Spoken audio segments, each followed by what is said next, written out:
warahmatullahi wabarakatuh. Perkenalkan, nama saya Siti Nurhaliza Hoir, Komunikasi Penyiar Islam kelas C. Baik, di sini saya akan mempresentasikan PPT yang saya buat, yaitu tentang writing motivation. Di mana writing motivation ini merupakan motivasi menulis. Kenapa harus ada motivasi menulis?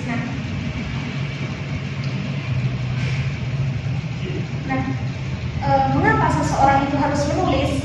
Karena ketika seseorang itu menulis, maka orang lain yang akan menjadi pembaca tulisan kita itu akan mengambil manfaat.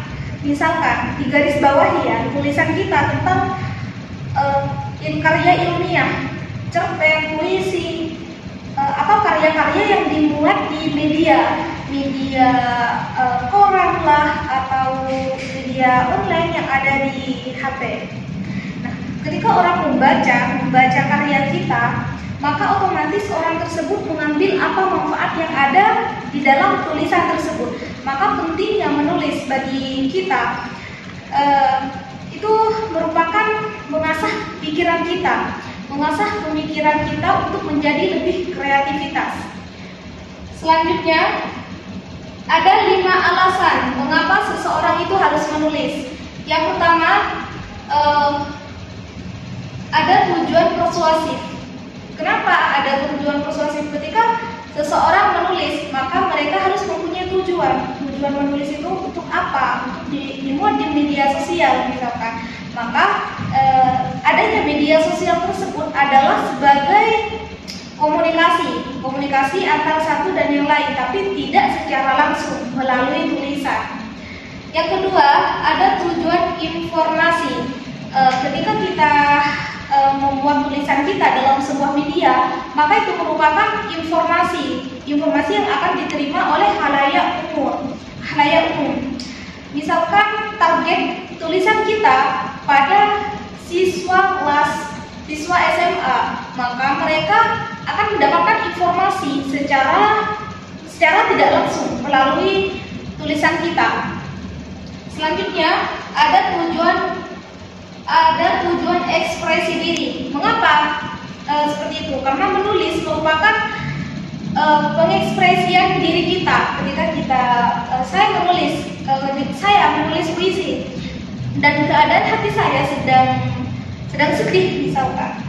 Maka tulisan dalam puisi saya akan mengekspresikan apa yang sedang saya rasakan. Selanjutnya, ada tujuan pemecahan masalah. Tujuan pemecahan masalah di sini, ketika saya contohkan dengan seseorang itu menulis berita, terjadi hoax lah di lingkungan sekitar, maka tujuan kita menulis artikel ataupun berita yang menjadi berita tersebut agar apa? Agar mereka mengetahui bahwa berita ini sebenarnya seperti ini misalkan. Itu tujuan salah satunya.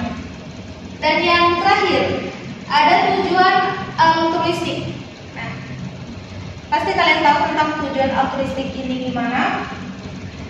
Ya, selanjutnya ada 8 manfaat menulis. Yang pertama,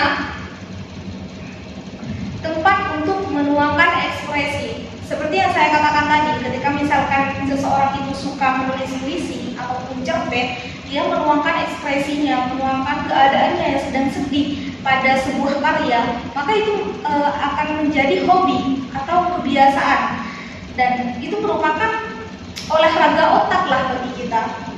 Yang selanjutnya, ada tempat untuk menuangkan kreativitas.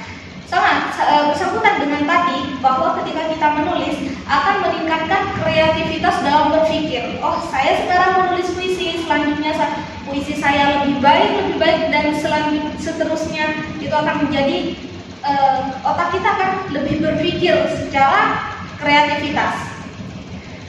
Yang ketiga, untuk memperkuat daya ingat. Ketika seseorang menulis, maka seseorang itu mampu mengingat pengalaman-pengalaman yang mereka rasakan. Misalkan saya sekarang menulis tentang tragedi sekarang, tragedi hari ini, bahwa sekaranglah dibentuk dalam puisi ataupun cerpen, maka 1 tahun mendatang ketika kita membaca tulisan kita lagi, maka kita akan ingat, oh saya pernah seperti ini, pengalaman saya seperti ini. Itu memperkuat daya ingat. Nah, selanjutnya menjadikan hidup lebih produktif. Seseorang yang sudah menulis, maka hidupnya akan produktif. Misalkan kita lihat penulis-penulis yang di luar sana seperti Darwis Terelie yang menjadi pengarang novel, ataupun penulis-penulis lainnya yang sudah menerbitkan novel bestseller gitu. Nah, selanjutnya menjadi media belajar yang baik. Ketika kita menulis, maka tulisan kita itu sudah menjadi media belajar. Ketika kita tidak mengerti lah sama orang lain, maka kita dapat menuangkan pikiran kita pada sebuah tulisan. Nah, itu merupakan media belajar yang baik. Yang keenam, meningkatkan kemampuan dalam berbahasa yang baik.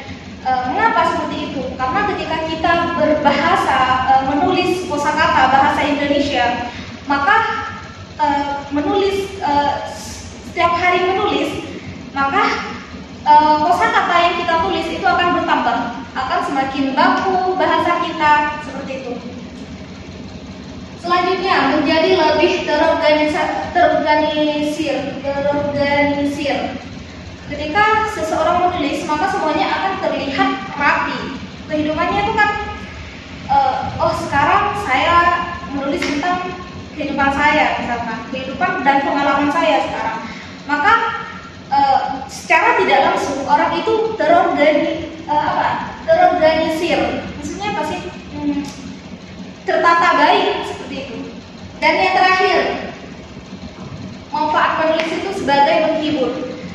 Di lain kita menghibur diri kita sendiri, kita juga dapat menghibur orang lain dengan tulisan kita. Misalkan nih orang yang suka menulis humor, kita menuangkan tulisan kita dalam bentuk humor, dan orang lain yang membaca itu akan merasa terhibur dengan tulisan kita.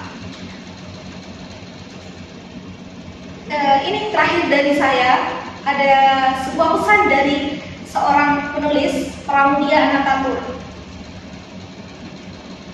Orang boleh pandai setinggi langit, tetapi jika ia tidak menulis, maka ia akan hilang dalam sejarah.